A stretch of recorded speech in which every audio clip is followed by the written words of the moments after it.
সচিবালয়ে সাংবাদিকদের প্রবেশাধিকার সীমিত করা হয়েছে, দ্রুতই অ্যাক্রিডিটেশন কার্ড পর্যালোচনা, বললেন প্রধান উপদেষ্টার প্রেস সচিব। অ্যাক্রিডিটেশন কার্ড সংক্রান্ত সরকারের সর্বশেষ সিদ্ধান্তে দালাল ছাড়া কারো শঙ্কিত হওয়ার কোনো কারণ নেই, ফেসবুকে প্রধান উপদেষ্টার ডেপুটি প্রেস সচিব। পাচার করা অর্থের নথিপত্র নষ্ট করতেই সচিবালয়ে আগুন, বললেন রিজভী। পুলিশ সঠিক সিদ্ধান্ত নিলে গণ অভ্যুত্থানে অনেক প্রাণ বাঁচত, বললেন ডিএমপি কমিশনার। পাকিস্তানি সেনাবাহিনী বাংলাদেশে প্রশিক্ষণ দিতে আসার খবর ভিত্তিহীন, জানালো আইএসপিআর।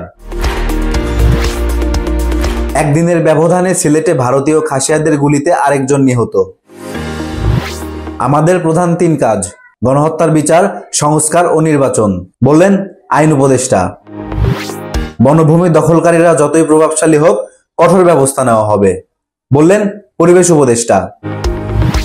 ইসলামী দলগুলোর মাথার ওপর কেউ যেন কাঁঠাল ভাঙতে না পারে, বললেন জামায়াতে আমির। মরক্কো উপকূলে অবৈধ অভিবাসীদের নৌকা ডুবে নিহত 69।